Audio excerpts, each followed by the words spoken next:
आज के जुगल चरणों में कोटिशः नमन। भगवत भागवत आचार्य कैंकर्य पारायण महानुभाव, अभी आप झारखंड की पावन भूमि से चलकर आए हुए योगाचार्य जो गुरु योगेश जी द्वारा आपने योग द्वारा जीवन को स्वस्थ कैसे रखा जा सकता है और परमात्मा की प्राप्ति उन योग के द्वारा कैसे किया जा सकता है, अल्प समय में आपने योग शिविर के माध्यम से देखा। कल और परसों भी यही समय इनका रहेगा। इस समय पर दूसरा 15 मिनट योग शिविर द्वारा हम और आपको आत्म अनुभव का संदेश देंगे। इनसे पहले हरिद्वार की पावन भूमि से चलकर आए हुए जगत गुरु रामानुजाचार्य स्वामी वैकुंठ नाथ जी द्वारा भी आपने कथा श्रवण किया। पावन भूमि पर पावन कथा को मैं निवेदन करते आ रहा हूं। पिछले दिन मैंने निवेदन किया था, महर्षि वेदव्यास जी लगभग आज से 6000 वर्ष पहले इस संसार में आए थे। भगवान श्री कृष्ण को भी आए संसार में लगभग 6000 वर्ष हो रहा है। पांडवों को भी आए संसार में लगभग 6000 वर्ष हो रहा है। महर्षि वेदव्यास जी संसार में आए, जन्म लिए, तो जन्म लेने के बाद अपने पिता के साथ साधना में रत हो गए, साधना में लग गए। साधना से उपराम होने के बाद देवताओं की प्रेरणा हुई, ऋषियों की आग्रह हुआ, ब्रह्मा इत्यादि सभी लोगों ने आदेश दिया, व्यास जी आप और संसार के लोगों के समान केवल जीवन जीने के लिए नहीं आया है, बल्कि संसार के लोग जो उहापोह में हैं, भटके हुए हैं, उनके मार्गों को प्रशस्त करने के लिए आप इस संसार में आए हैं। अतः आप अपनी बौद्धिक विरासत जो आपके पिता महर्षि पराशर जी के पास है, उस बौद्धिक विरासत को लेखनी के रूप में लेकर के और इस संसार के भटके हुए लोगों को, संसार के लोग अपने अस्मिता, अविवेक और सौहार्द, असहिष्णुता की अंधकार से जीवन जी रहे हैं, उनको दूर करके अपने ग्रंथों द्वारा और सतपथ पर उनको लगाने का प्रयास करें। ऋषियों की प्रार्थना पर महर्षि वेदव्यास जी ने सबसे पहले वेद की रचना किया। वेद क्या है?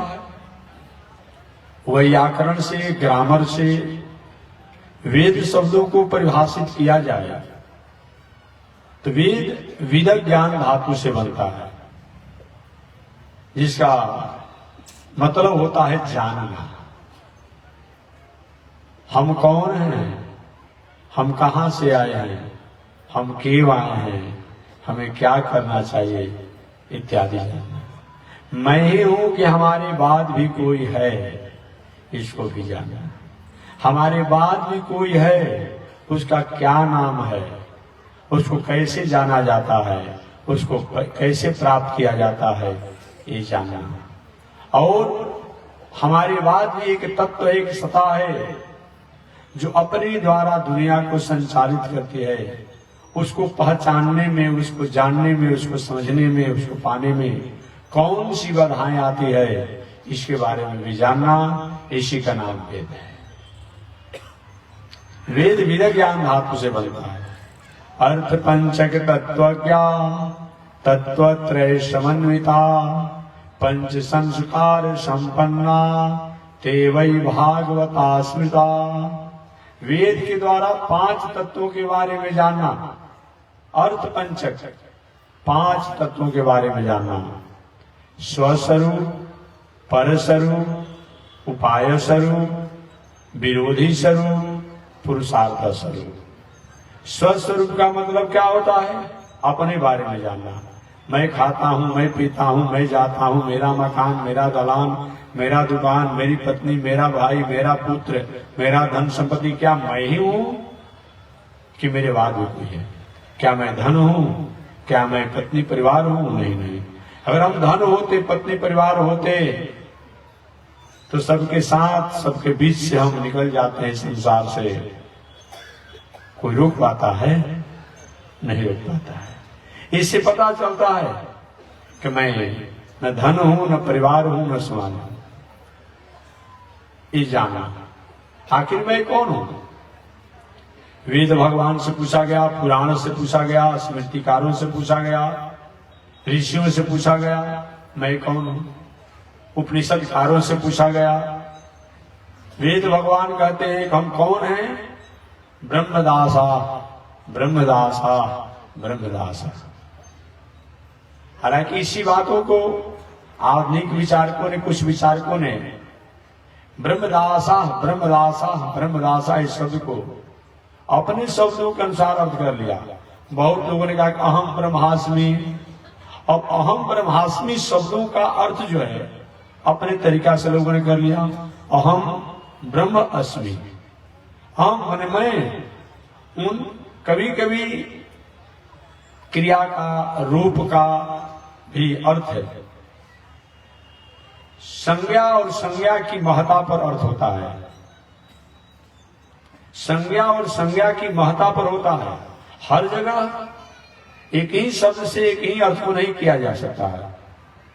जैसा प्रसंग होता है वैसा शब्द का अर्थ किया जाता है। जैसे किसी के यहाँ तिलक, विवाह, शादी हो और आप रमो हो, रमो कह करके गीत गाएंगे तो अच्छा लगेगा? नहीं लगेगा। हालांकि राम का रूप ही है, राम, रामो, रामा इत्यादि रूप जो पढ़ा जाता है। लेकिन अगर किसी के विवाह में, शादी में, यज्ञ में इत्यादि में इस शब्दों को कहकर गीत गाया जाए, बोला जाए तो अच्छा लगेगा? नहीं लगेगा, नहीं लगेगा। क्योंकि राम ही का रूप है वो।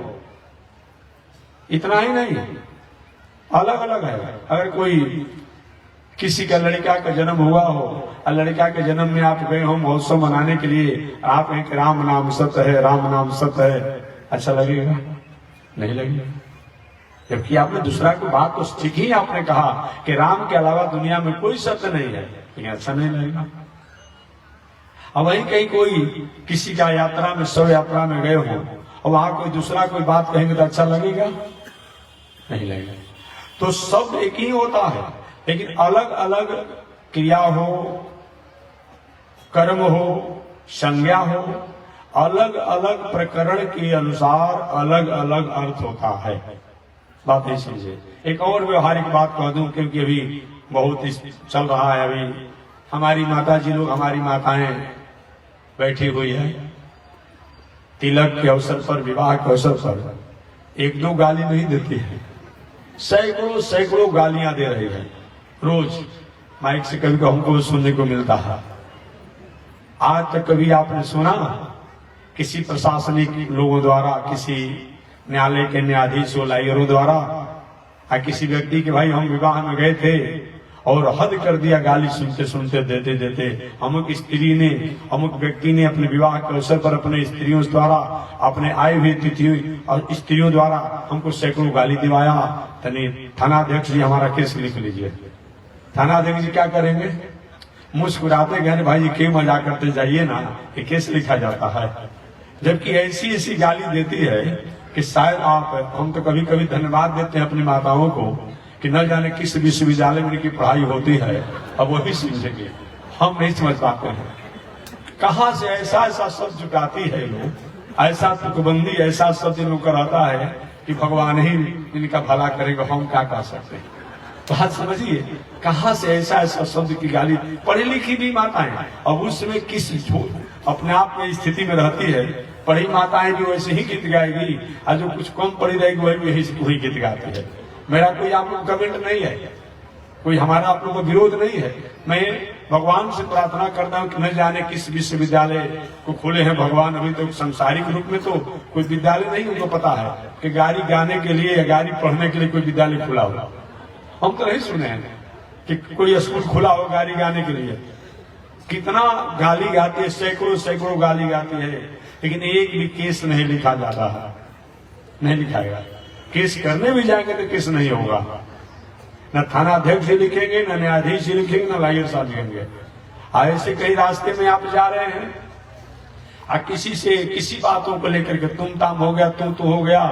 अब देखिए एक भी शब्द बोल दीजिए तो सरकार का कानून बन गया है कि किसी व्यक्ति को आपने ऐसा शब्द बोल दिया है, अपमान कर दिया है, उनकी अस्मिता पर आपने ठेस पहुंचाया है और केस लिखा जाता है और उसके लिए केस लड़ना पड़ता है।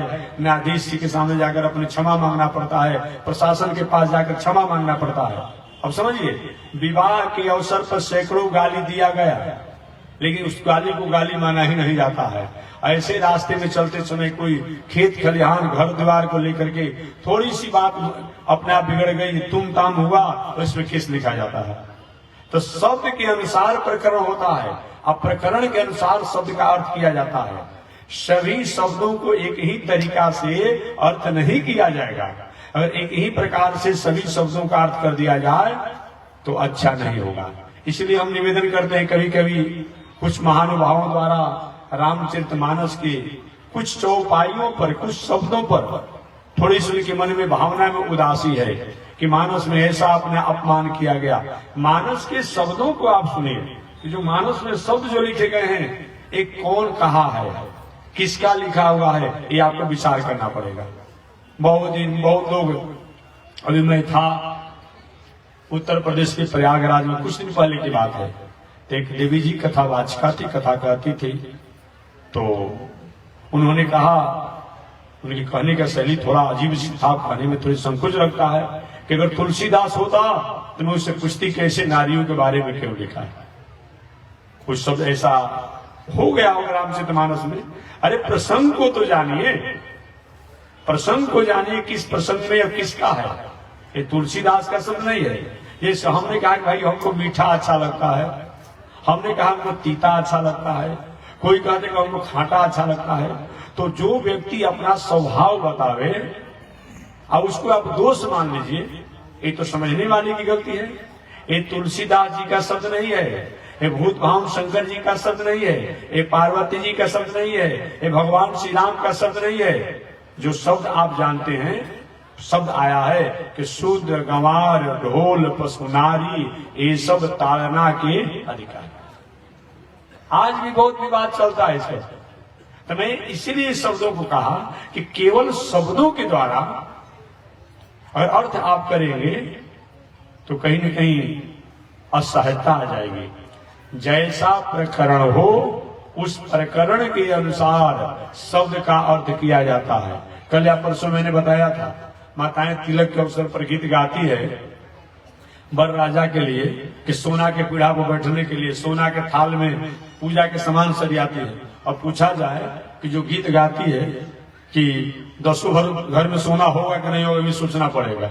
एक गीत क्या गाया जाएगा? सोना के पीढ़ा पर बैठने के लिए। और क्या चीज? थाली भी सोना का ही होगा। ऐसा भला होता है क्या? और कोई झूठ उसको मानता है क्या? रोज गाली गाया जाता है, ये कोई इसको झूठ मानता ही नहीं है। तो शब्द अर्थ कहा जाता है कुछ दूसरा और उसका अर्थ होता है दूसरा। तो जो आपने ताड़ना शब्द के द्वारा मान लिया, ऐसा अपमान किया गया। सबसे प्रथम क्या है? शूद्र शब्द का प्रयोग किया गया है। अब इसको आपने जात में ले लिया। शूद्र जो है जात शब्द का सूचक नहीं है, याद रखिएगा। मैं निवेदन करना चाहता हूं, जहां हो तहां होगा, लेकिन यहां जो शब्द है ये जात शब्द का सूचक नहीं है। शूद्र किसे कहा जाता है? चाहे वो किसी जात का हो, देशी हो, विदेशी हो, प्रदेशी हो, कोई भी हो, किसी जात का हो, जिसका आचरण, रहन सहन, उठन बैठन, बोल चाल, खान पान, संगत बिगड़ गया हो, चंचल हो गया हो, असंतुलित हो गया हो, भ्रष्ट हो गया हो, नष्ट हो गया हो, वो व्यक्ति को शूद्र कहा जाता है। कोई भी बात की बात नहीं है। यहां जाति शब्द सूचक नहीं है, यहां जो है एक कर्म के आचरण सूचक है। कर्म के, क्योंकि हमारे यहां सब प्रकरण के अनुसार अर्थ होता है, इसलिए मैंने पहले उदाहरण आपको दिया। तो यहां शूद्र शब्द जो है किसी जाति का सूचक नहीं है, याद रखिएगा। किसका सूचक है? जिनका खान पान रहन सहन उठन बैठन बोल चाल बिगड़ गया हो, उनको शूद्र कहा जाता है। अगर ऐसा नहीं होता तो रावण को राक्षस करने की हिम्मत थी? उत्तम कुल पुलस्त के नाती, रावण कौन था? उत्तम कुल पुलस्त के नाती। अब विद्वान की जहां तक बात करेंगे, इतना बड़ा विद्वान था रावण, इतना बड़ा विद्वान था, उसकी वैदुष्य का आज भी। देखिए हमारा भारतीय दर्शन, किसी व्यक्ति का व्यक्तित्व जो होता है उसका हम आदर करते हैं, याद रखिएगा। उसके दोष का हम अनादर करते हैं, त्याग करते हैं, लेकिन गुण किसी में भी होता है उसको हम आदर करते हैं। रावण की पुतला हम जलाते हैं, याद रखिए। रावण की पुतला हर साल जलाई जाती है। रावण के नामों से मन में उदासी होती है, लेकिन रावण के पास जो वैदुष्य था, जो विद्वता था, उसका भी हम रोज आदर करते हैं। शंकर जी के मंदिर में कभी आप लोग महाकाल के मंदिर में गए होंगे, विश्वनाथ जी के मंदिर में गए होंगे, और कहीं गए होंगे। जो शिव तांडव है, ये शिव तांडव किसका रचना है? रावण की रचना है। लंकेश रावण द्वारा रचना किया हुआ शिव तांडव है। हम शिव तांडव का रोज पाठ करते हैं। बड़े बड़े मंदिरों में, शंकर जी के मंदिरों में जब तक शिव तांडव को नहीं सुनाया जाता है, ऐसी मानसिक हमारी स्थिति है कि मानते हैं कि पूजा हमारा अधूरा हो गया। और शिव तांडव जब सुना दिया जाता है तो माना जाता है कि हमारा पूजा पूरा हो गया। हम रावण की पुतला जरूर दहन करते हैं, लेकिन रावण द्वारा रचना किया हुआ जो शिव तांडव है उसकी हम निश्चित रूप में रोज पाठ करते हैं। इसलिए हमारे यहाँ व्यक्तित्व का महत्व है। व्यक्ति बड़ा है, लेकिन व्यक्ति से भी बड़ा उसका व्यक्तित्व है। और जिसमें भी जो गुण होता है उस गुण का हम आदर करते हैं, और जो दोष होता है उसको हम त्याग ही करते हैं।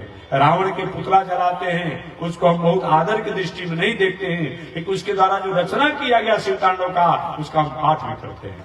तो मैं निवेदन करना चाहता हूं, अगर रावण को राक्षस कहा गया, रावण को राक्षस कहा गया क्यों?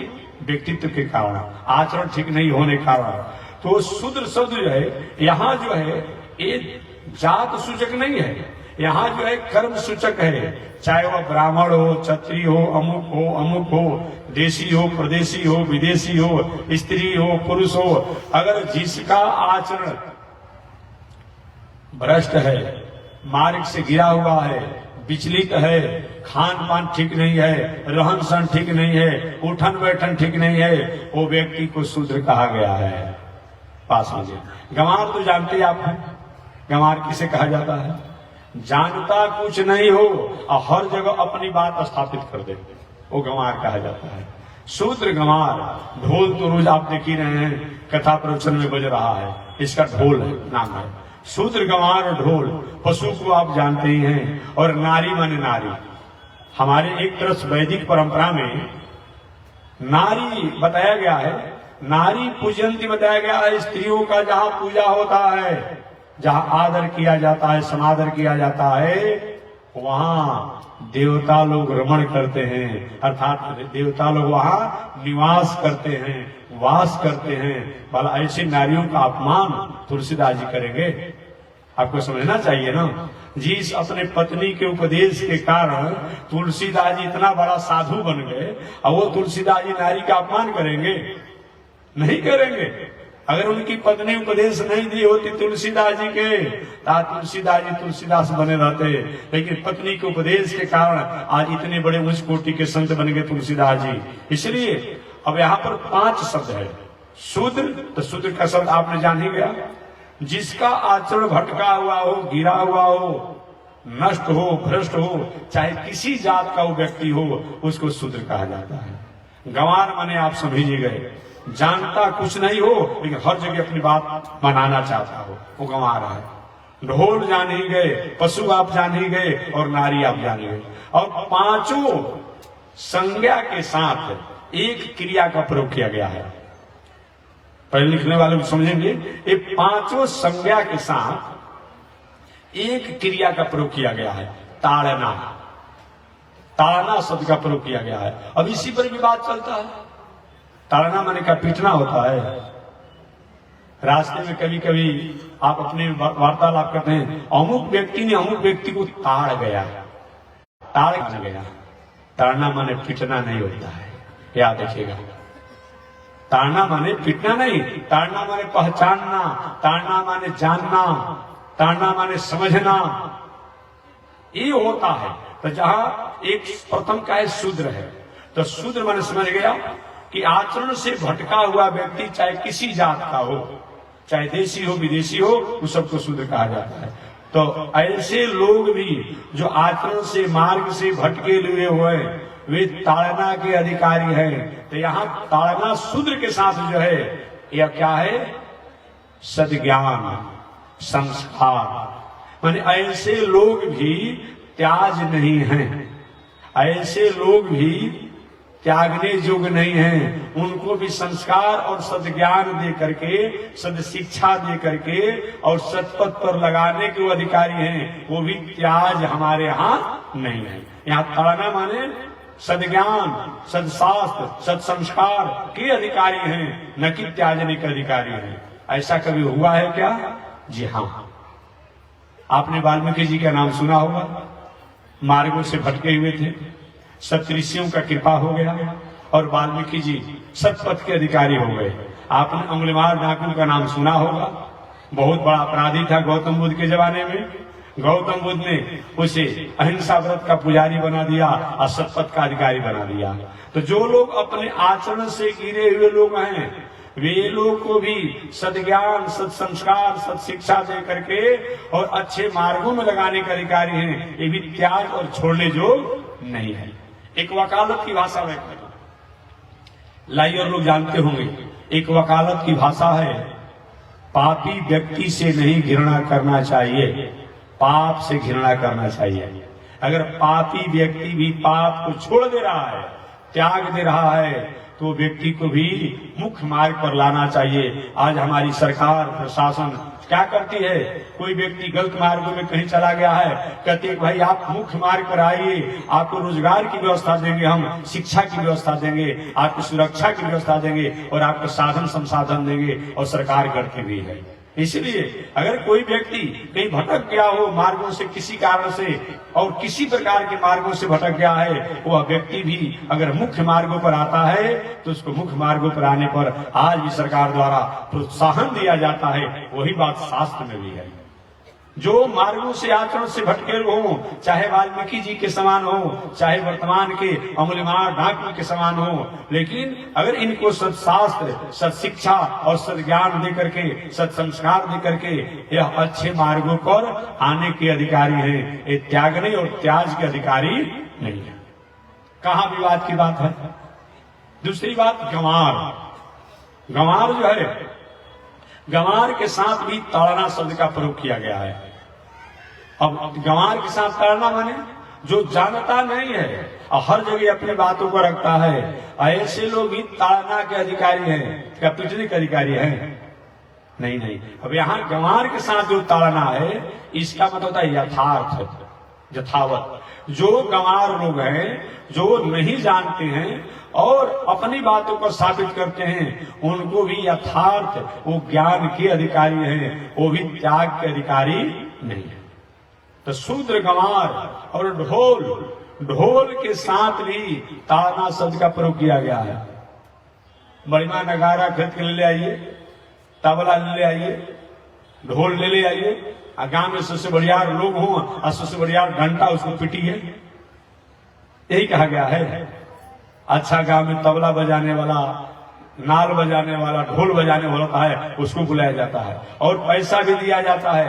अर्थात सभी लोग ढोल के अधिकारी नहीं हैं, सभी लोग ढोल के अधिकारी नहीं हैं। इसके जो अनुभवी जो है वही ढोल के अधिकारी हैं, सभी लोग ढोल के अधिकारी नहीं हैं। यानी ढोल का अधिकारी, ढोल बजाने वाला जो परिज्ञान है, अनुभवी ही इसका है, सब उसके अधिकारी नहीं है। या अनुभव ताड़ना शब्द का होता है। यहाँ शूद्र के साथ यथार्थ संस्कार शब्द का है और यहाँ ढोल के साथ जो है अनुभव। तो शूद्र, गंवार, ढोल। पशु के साथ भी ताड़ना शब्द का प्रयोग किया गया है। गाय, भैंस, बैल खरीद कर लाइए मेला से और डंडा से पीटिए, यही कहा गया है? नहीं नहीं, गाय बैल के कहा गया शरीर में रोम कूपे महर्षय, इनके हर रोमा में महर्षियों का वास होता है, देवताओं का वास होता है। भला पिटने की बात कही जाएगी? नहीं। यहाँ पशु के साथ ताना जो आया है, यह आया है कि निरीक्षण। पशु को स्वतंत्र मत छोड़ दीजिए, ये देख रेख निरीक्षण के अधिकारी हैं, अन्यथा कहीं न कहीं भूल जाएंगे, भटक जाएंगे। पहले के जमाने में आप देखते हो हल चलाने वाले व्यक्ति जो होते थे, कहीं बैल के पैर में फार नहीं लग जाए हमेशा देखते रहते थे। बैलगाड़ी चलाने वाले लोग हमेशा बैलों को देखते रहते थे कि इधर से उधर लीक से उतर मत जाएं। अर्थात ये पशु जो है ये हमेशा निरीक्षण के अधिकारी हैं, इनको स्वतंत्र छोड़ने का अधिकार नहीं है, भूल सकते हैं, भटक सकते हैं। यहाँ ताना जो है निरीक्षण के अर्थ में है। तो शूद्र, गंवार, ढोल, पशु और नारी, नारी के साथ भी ताड़ना शब्द का प्रयोग किया गया है। विवाह करके पत्नी को डंडा से पीटिए, यही तुलसीदास जी कहते हैं। पीटेंगे तो क्या होगा? मर जाएगी तो भूतिन बन जाएगी। बात समझ गए? कहीं बच भी गई या मर भी गई तो हथकड़ी लगाकर जेल में जाना पड़ेगा। यही तुलसीदास जी कहते हैं कि विवाह करके और नारियों को पिटते रहिए। नहीं नहीं, नारी के साथ जो ताना आया है वो आया है कि चाहे स्त्री कितनी भी पढ़ी लिखी हो, कितनी भी पढ़ी लिखी हो, लेकिन संरक्षण की अधिकारिणी है। संरक्षण माने उनका विवाह जब तक नहीं हुआ है, बहुत पढ़े लिखे डॉक्टर बन जाए, इंजीनियर बन जाए, जितना पढ़ना हो पढ़िए। और आज ही की नारी नहीं पढ़ी लिखी है। एक बात और मैं कहूंगा, आज ही की नारी पढ़ी लिखी नहीं है, पहले की स्त्रियां भी पढ़ी लिखी होती थी और आज की नारियां पढ़ी लिखी है और अधिक पढ़ना चाहिए। डॉक्टर बन जाए, इंजीनियर बन जाए, वैज्ञानिक बन जाए तो हमारे देश का नाम हो, अच्छी बात है। और एक बात और कहूंगा, लड़का और लड़की दोनों का पढ़ाई है। अगर एक खर्चा करके एक तरीका से पढ़े तो कन्याओं का पढ़ने में रितंबरा बुद्धि होती है, क्योंकि विद्या के अधिष्ठात्री देवी सरस्वती देवी है और सरस्वती देवी स्त्रीलिंग है, ये भी है कि इन पर ढेर प्रभाव होता है। ये पढ़ने लिखने में तीव्र होती है, तीक्ष्ण होती है। इसीलिए यहाँ नारी के साथ जो ताड़ना शब्द है, यहाँ क्या है? संरक्षण की बात आती है कि चाहे माताएं, स्त्रियां कितना भी पढ़ी लिखी हो, वो सक्षम सरकार द्वारा कानून बना दिया गया है स्वच्छता का, स्वतंत्रता का, लेकिन नारी को स्वच्छंद और स्वतंत्र होकर के नहीं रहना चाहिए। सब कुछ होने के बाद भी जब तक आपका विवाह शादी नहीं हुआ हो, अपने भाई, अपने चाचा, अपने पिता, अपने बाबा के संरक्षण में रहना चाहिए, मर्यादा में रहना चाहिए। विवाह होने के बाद अपने पति, अपने बेटा, अपने देवर, अपने भसुर के संरक्षण में रहना चाहिए। और जब बूढ़ी हो जाओ तो अपने नाती, अपने पोता और जो हो उनके संरक्षण में रहो। अर्थात संरक्षण में रहने के बाद बताया गया है। संरक्षण का मतलब कितना भी अच्छी माताएं होगी हमारी, व्यवहारिक बात नहीं करो, व्यवहारिक बात, कितनी भी अच्छी माताएं हो, उनकी सब कुछ संस्कार, सब कुछ अच्छा हो, लेकिन कहीं किसी पुरुष से वार्तालाप कोई करते हुए देखे तो मन में लोगों की उदासी हो जाती है। इसलिए हमेशा कहीं भी जाना हो, कहीं कुछ हो तो अभिभावकों के संरक्षण में रहे। ऐसा अगर होता है तो राष्ट्र, समाज, संस्कृति जो अपने आप में वो मर्यादित होता है। और ऐसा नहीं भी हो रहा है तो किसी न किसी अभिभावक जो उनके जो हो, पिता रूप में हो, भाई रूप में हो, चाचा रूप में हो, अमुक रूप में हो, माने होने से उनकी भी गरिमा रहती है और राष्ट्र समाज की भी गरिमा बरकरार रहती है। इसलिए आज ही नहीं माताएं पढ़ती है, बल्कि तो मैं कहता हूं कि माताएं पहले भी पढ़ती थी। आपने आदि शंकराचार्य जी का नाम सुना होगा, सुने होंगे। ये हमारी माताएं जितनी पढ़ी लिखी पहले होती थी, आज अभी कुछ कम है। आज से लगभग 2000 वर्ष पहले आदि शंकराचार्य जी दक्षिण भारत से घूमते हुए प्रयागराज में आए। उस समय प्रयागराज में एक बहुत बड़े उच्च कोटि के विद्वान थे जिनका नाम था कुमारिल भट्ट। क्या नाम था? कुमारिल भट्ट नाम था। बहुत बड़े विद्वान थे, बौद्ध दर्शन को उन्होंने पढ़ा कुमारिल भट्ट, और बौद्धों को अपने शास्त्रार्थ में पलायन कर दिया, हरा दिया और सत्य और ब्रह्म शब्दों की स्थापना किया। कुमारिल भट्ट जी के पास आदि शंकराचार्य जी आए आदि शंकराचार्य जी ने कहा कि हम आपसे शस्त्रार्थ करना चाहते हैं।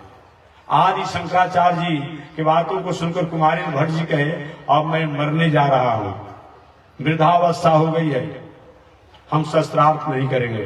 तो शंकराचार्य ने कहा तब आप लिख करके दे दीजिए कि शंकराचार्य विजय और कुमारी भट्ट हारे। एक मैं लिख कर भी नहीं दूंगा।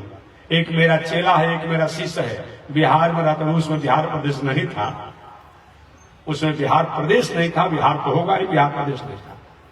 बिहार में जैसे बक्सर जो है, अरे आरा जिला था तभी बक्सर तो था ही, तो भले बक्सर जिला नहीं था लेकिन बक्सर तो था, तो बिहार भी था। अब बिहार एक ऐसा शब्द है कि जब तक बिहार और बिहारी नहीं जोड़ा जाए तब तक शब्द की पुष्टि नहीं होती है। अवध बिहारी, खाली अवध कह देने से उदास शब्द हो जाता है, अवध में बिहारी जोड़ दे तो आनंद आ जाता है। और वृंदा बिहारी, ब्रज बिहारी, बांके बिहारी, बिहारी शब्द जो है ये किसी एक प्रदेश का सूचक नहीं है, बल्कि बिहारी शब्द जो है एक संस्कृति, संस्कार और मर्यादा का सूचक है। तो मैं निवेदन करना चाह रहा था, उन्होंने कहा कि मेरा एक शिष्य है जो बिहार में रहता है, आप वहीं जाकर के शस्त्रार्थ कीजिएगा। आदि शंकराचार्य जी आए और घूमते घूमते मंडन मिश्र के गांव आए, जो कुमारी भट्ट के शिष्य थे मंडन मिश्र जी। आदि शंकराचार्य जब मंडन मिश्र के गांव में आए तो गांव से बाहर बहुत से नारियां कुएं पर पानी भर रही थी। पानी पर आज से 50 वर्ष पहले किसी जलाशय पर भीड़ लगा रहता था, आज सरकार द्वारा बहुत अच्छी व्यवस्था कर दी गई है। तो बहुत कुएं पर, कल पर, पोखरे पर, सरोवर पर भीड़ लगे रहते थे। अब आदि शंकराचार्य जी जो नारियां जल भर रही थी, उनके सामने गए कि मंडन मिश्र को धामा। शंकराचार्य जी ने उन नारियों से पूछा कि मंडन मिश्र को धामा, मंडन मिश्र का कौन घर है? पानी भरने वाली पर भरी जो नारी थी, मैं इसलिए कहना चाहता हूं, आज ये स्त्रियां विद्वान नहीं है, विदुषी नहीं है, उसमें कितनी विदुषी थी ये बात मैं कहना चाहता हूं। और पानी भरने वाली पर भरी नारी कहती है, स्वतः प्रमाणम प्रतः प्रमाणम की रांगना नाम यत गिरो गिरंती जान ही तन मंडन मिश्र धामा। वेद स्वतः प्रमाण है कि वेद परतः प्रमाण है, जहां पर सुगा और सुगी आपस में शस्त्रार्थ करते हो, जान ही तन मंडन मिश्र धाम, वही मंडन मिश्र का घर है।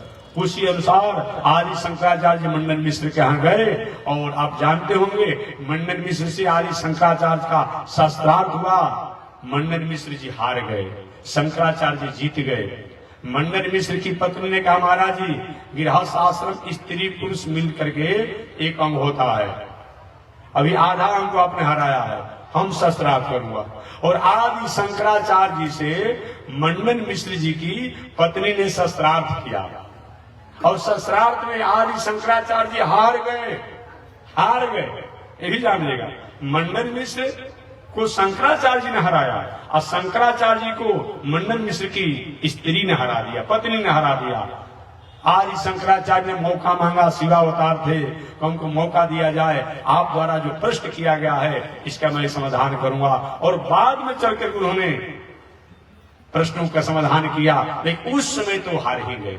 उस राष्ट्र के आप रहने वाले हैं, अपनी गरिमा को आप भूलिए मत, और अपनी गरिमा को भूल रहे हैं तो शायद अपने स्वरूप को पहचान नहीं पा रहे हैं। तो हमारी माताएं आज ही विदुषी नहीं है, पहले भी विदुषी हुआ करती थी। इसलिए मानस में जो ये शब्द लिखा गया है, इस सबके अर्थों को समझना पड़ेगा। सब अर्थों को समझ करके ही हम कोई कार्य कर सकते हैं। ये तो मैंने अर्थ बताया ये 5 शब्दों का कि शूद्र, गंवार, ढोल, पशुनारी, ये सब ताड़ना के अधिकारी। कहाँ किसी को अपमान है, लेकिन आपको करना क्या है? अब अर्थ को अनर्थ कर दिया जाए, इसका क्या कोई मतलब होता है? एक कथा मैं सुनाता हूं, एक कथा मैं हमेशा सुनाते रहता हूं। जैसे अभी वर्तमान में कुछ ऐसे दार्शनिक हैं जो शब्दों के अर्थों को अनर्थ कर देते हैं। एक बार एक चंचल स्वभाव वाले व्यक्ति ने विचार किया कि ऐसे मैं शब्दों का प्रचार करूंगा जो लोगों को अस्मिता हो जाएगा, अशांति हो जाएगा। अब उन्होंने कहा कि वेद में लिखा है कि वेद नहीं पढ़ना चाहिए। अब बताइए ऐसा होता है क्या? अब लोग परेशान हो गए, भाई वेद में लिखा है कि वेद नहीं पढ़ना चाहिए। परेशान लोग गए, अरे भाई कहाँ लिखा है दिखाओ।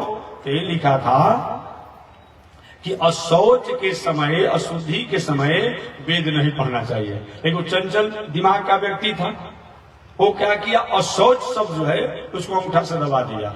अब वेद की किताबों को लेकर के लोगों के सामने देखिए वेद में लिखा है कि वेद नहीं पढ़ना चाहिए। उसी बार एक मौलाना जी ने ही काम कर दिया।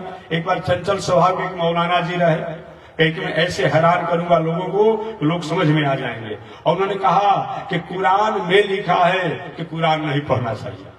हो बताइए, बड़े लोग परेशान हो गए, अरे भाई कुरान में लिखा है कुरान नहीं पढ़ना चाहिए। अब सब लोग को दिखा दे कि कुरान में लिखा है कुरान नहीं पढ़ना चाहिए। उससे कुरान अनुभवी थे, कुरान को जानने में थोड़ा सा हमको दिखाइए। तो वहां जहां लिखा था कि नापाक के समय कुरान नहीं पढ़ना चाहिए, तो नापाक जो है उसको अंगूठा से दबा देते और दिखा दे कुरान में लिखा है कुरान नहीं पढ़ना चाहिए। नापाक माने अशुद्धि अवस्था में कुरान नहीं पढ़ना चाहिए।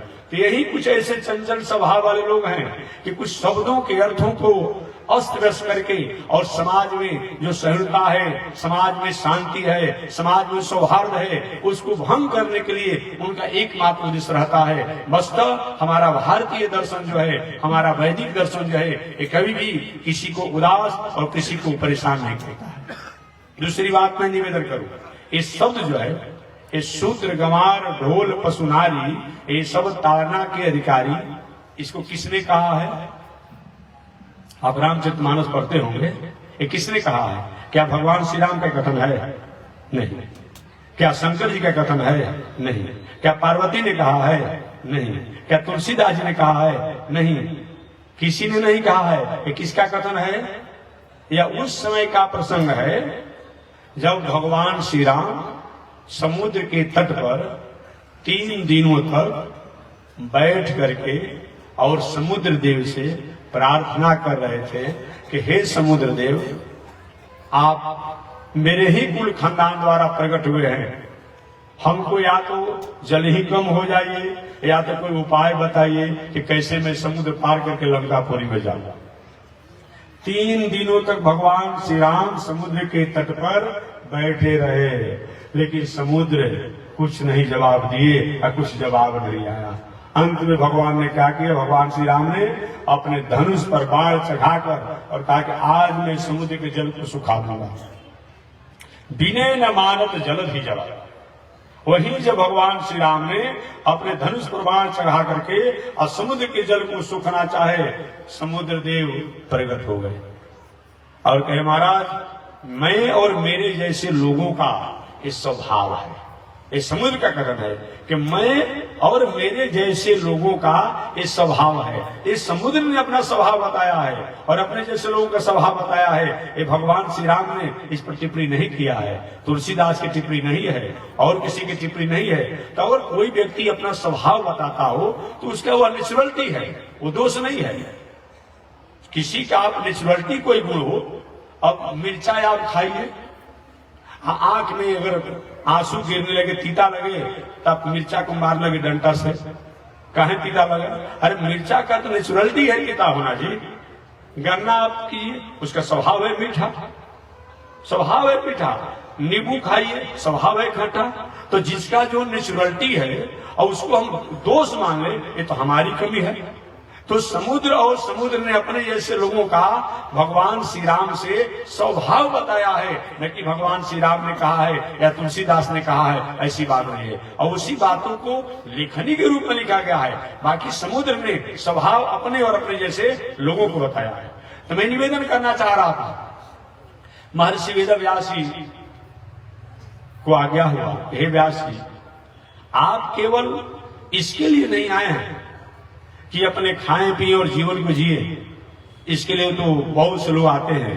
आप पर दुनिया का बहुत बड़ा भार है, ऋषियों का बहुत बड़ा आपके प्रति आकांक्षाएं हैं।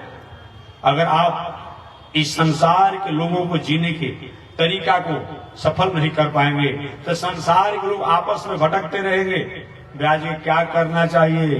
लोगों ने कहा कि आपको जो शास्त्र कहने और सुनने के रूप में है, श्रुति के रूप में है, उसको किताब के रूप में ले करके और समाज के सामने रख दीजिए।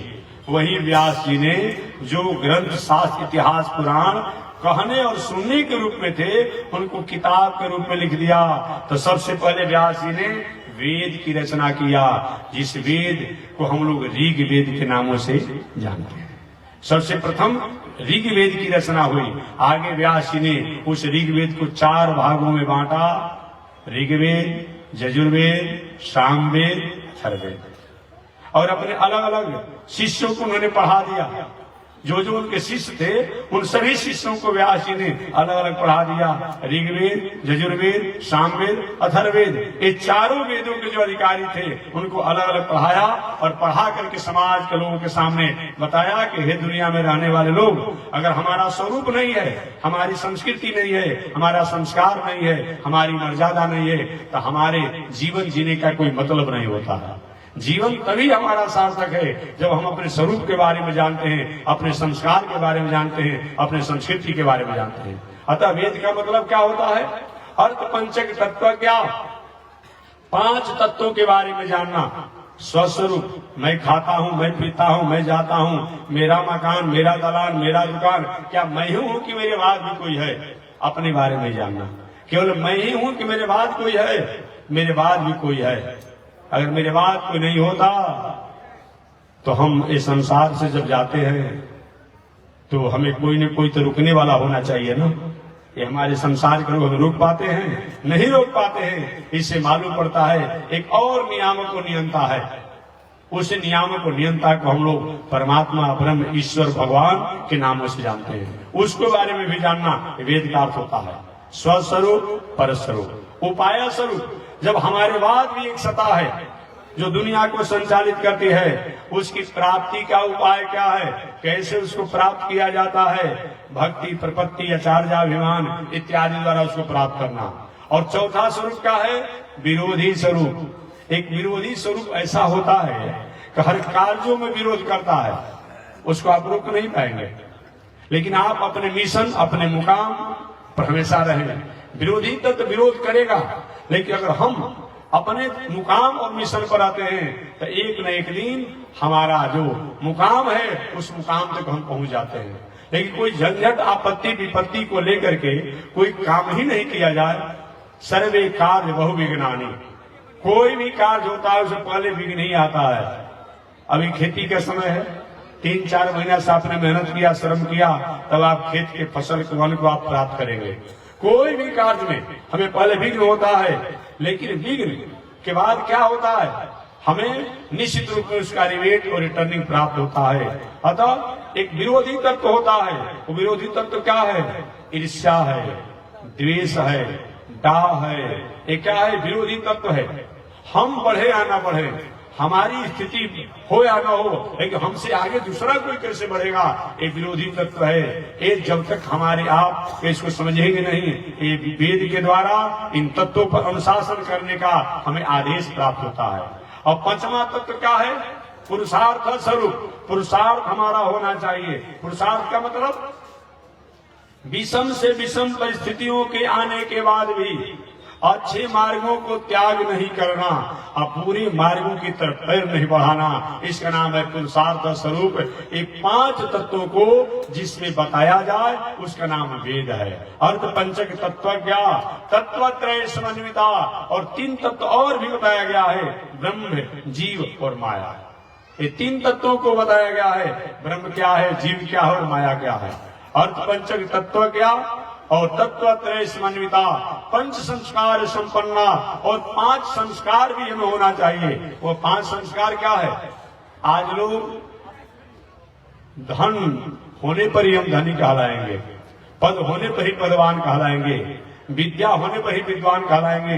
लोग क्या चाहते हैं कि हमारे पास विद्या न हो, विद्या के लिए प्रयास न करें, हम विद्वान कहलाएं। धन न हो, धनी कहलाएं। बल न हो, बलवान कहलाएं। ऐसा होगा? नहीं होगा। बल होगा तब बलवान कहेंगे, और आपको आकांक्षा नहीं करनी पड़ेगी। बल होगा अगत्या, आप लोग बलवान कहवे करेंगे। धन होगा, लोग धनवान कहवे करेंगे। पद होगा, पदवान कहवे करेंगे। ये नहीं हो, हम कहवाना चाहते हैं। कुछ देर के लिए हो सकता है, लेकिन हम हो नहीं पाएंगे। आज हमारे पास संस्कार का अभाव हो गया है। संस्कार का, संस्कृति का अभाव हो गया है और हम चाहते हैं कि हमारा बेटा, हमारी बेटी, हमारा परिवार संस्कारवान हो। नहीं नहीं, जब तक हमारे पास संस्कार नहीं होगा, संस्कृति नहीं होगा, तब तक हमारा परिवार कैसे संस्कार और संस्कृति को स्वीकार करेगा। इसलिए हमें संस्कार और संस्कृति को प्राप्त करना होगा। ये वेद के द्वारा हमें प्राप्त होता है। महर्षि वेदव्यास जी ने वेद की रचना किया और वेद की रचना करने के बाद भी व्यास जी को जैसा तोष मिलना चाहिए, संतोष मिलना चाहिए, आनंद मिलना चाहिए, वो नहीं मिला। आगे चल करके व्यास जी ने पुनः उपनिषद की रचना किया। उपनिषद किसे कहा जाता है? उप माने पास में, नी माने निश्चित रूप में, और सद माने पहुंचाने वाला। वह ग्रंथ जो निश्चित रूप में उस तत्व तक पहुंचाने का अधिकार रखता हो या जो हमें पहुंचाता हो, उसको हम उपनिषद कहते हैं। व्यास जी ने उपनिषद की रचना किया, जिन उपनिषद में छांदोग्य उपनिषद, बृहदारण्यक, ईश, केन, कंठ, प्रश्न, मुंडक, मांडुक्य इत्यादि उपनिषद की रचना किया। फिर भी आत्मतोष नहीं मिला व्यास जी को। आगे वेद और उपनिषद का सार तत्वों के रूप में व्यास जी ने महाभारत इतिहास की रचना किया। महाभारत इतिहास क्या है? महाभारत में लिखा हुआ है इतिहास्ति। व्यास जी कहते हैं कि जो मैंने महाभारत में लिख दिया, इससे अलग कोई इतिहास नहीं होता है, और जो महाभारत में मैंने छोड़ दिया, वो अलग कोई इतिहास होता भी नहीं है। महाभारत इतिहास की रचना किया गया। उस महाभारत में भी 1 लाख श्लोक हैं। महाभारत में भी 1 लाख श्लोक हैं। वेद में भी 1 लाख श्लोक हैं और महाभारत में भी 1 लाख श्लोक हैं।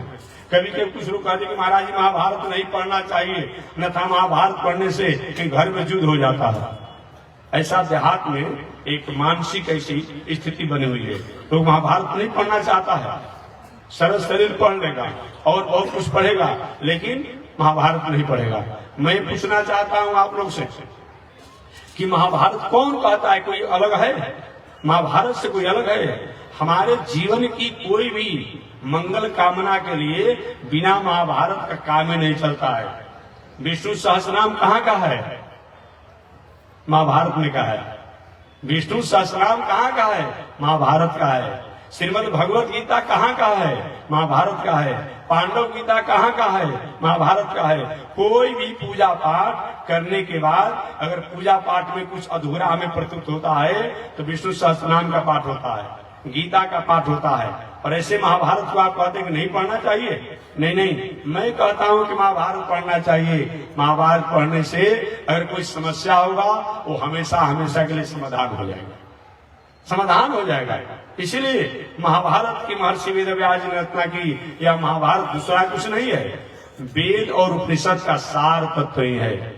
फिर भी व्यास जी को शांति नहीं मिली, आत्मतोष नहीं मिला, आत्म आनंद की अनुभूति नहीं हुई। वेदों की रचना करने पर भी, उपनिषद की रचना करने पर भी, महाभारत की रचना करने पर भी व्यास जी को शांति नहीं मिली। आगे व्यास जी ने अपने पिता के विष्णु पुराण को पढ़ करके और पिता के विष्णु पुराण सहित उन्होंने 17 पुराणों की रचना किया, फिर भी शांति नहीं मिली।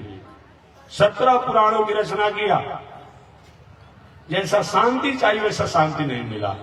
एक दिन व्यास जी महाराज तो डिप्रेशन में हो गए। आज ही एक महापुरुष आए थे कि महाराज जी नींद नहीं लगती है रात में। हमने कहा कि सीमा से अधिक सोचते होंगे, अपनी औकात से अधिक कामना करते होंगे और सोचते सोचते नींद नहीं लगता होगा।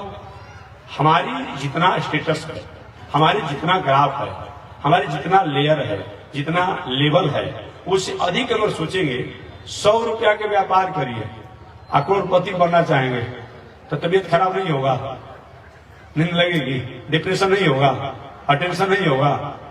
अरे भाई, आप 100 रुपया का व्यापार करते हैं तो लाख रुपया तक की अगर कामना रखें कि लखपति हो जाए तो अच्छा लगता है। आज 100 रुपया का व्यापार करें, और पति बनना चाहेंगे, करोड़पति बनना चाहेंगे तो डिप्रेशन तो हो ही जाएगा, अशांति हो जाएगी। हमारा जितना स्टेटस हो, जितना लेवल हो, लेयर हो, जितना ग्राफ हो, उसके अनुसार ही हमें सोचना चाहिए। आज पूरे लोग टेंशन के, डिप्रेशन के, टेंशन के शिकारी बन गए हैं। इसका एकमात्र कारण है कि अपनी सीमा, अपनी औकात, अपना जितना ग्राफ होना चाहिए उससे अधिक हम कामना रखते हैं, अरमान रखते हैं, यही कारण है। एक बार एक महोदय जी ने हमसे पूछा था कि महात्मा जी शांति का क्या उपाय है। हमने कहा कोई उपाय नहीं है दुनिया में, न पूजा से, न पाठ से, न जग से, न दान से, न तीर्थ से, न व्रत से, न कथा से कुछ नहीं होगा।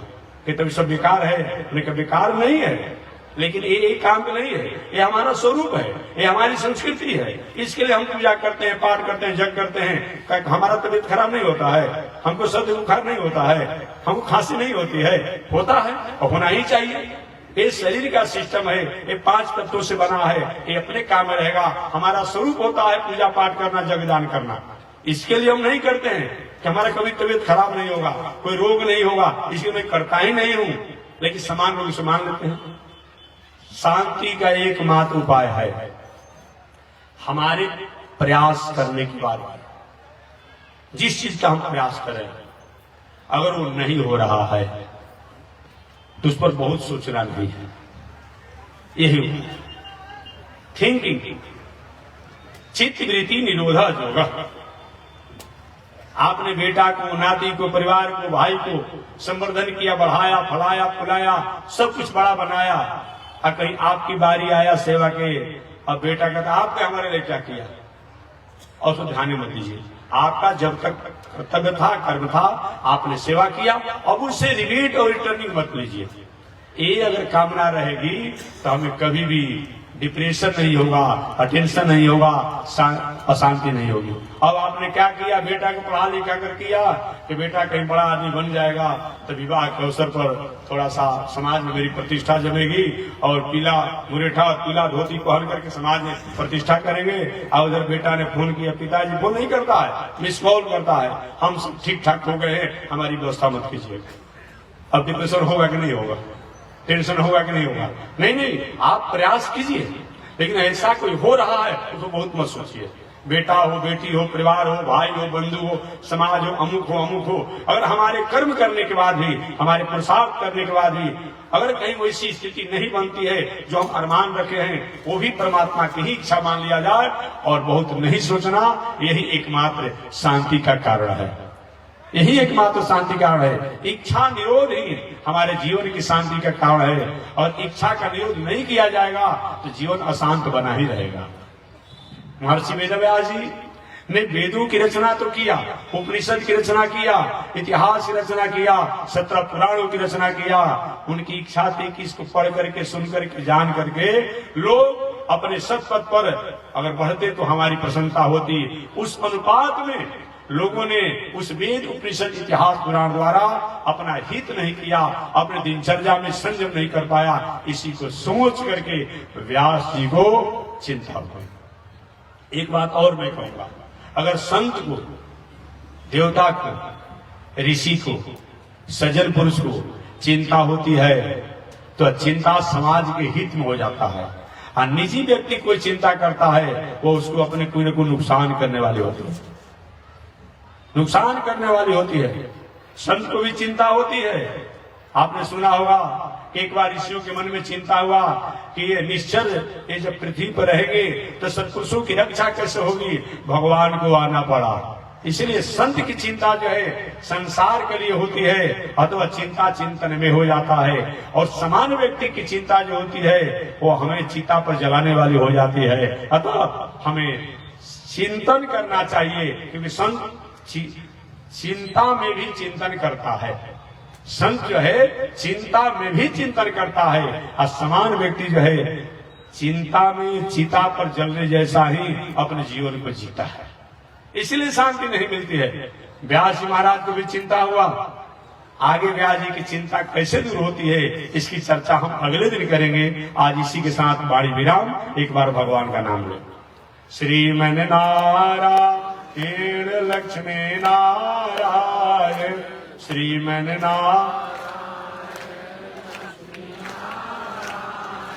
श्रीमन नारायण नारायण नारायण, श्रीमन नारायण नारायण बोलिए श्री लक्ष्मी नारायण भगवान की। विश्व जगदाचार्य श्री त्रिदंडी स्वामी जी महाराज की। हरि ओम। शांति शांति शांति।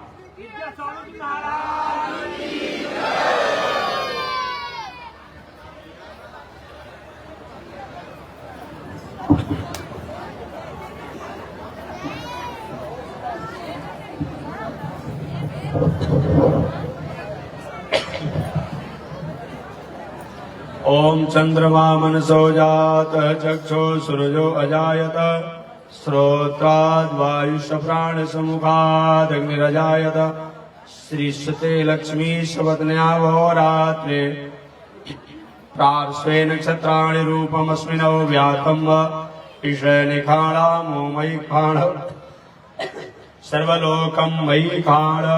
लक्ष्मी नारायण भगवान की। विश्व जगदाचार्य श्री त्रिदंडी स्वामी जी महाराज की। हरि ओम। शांति शांति शांति।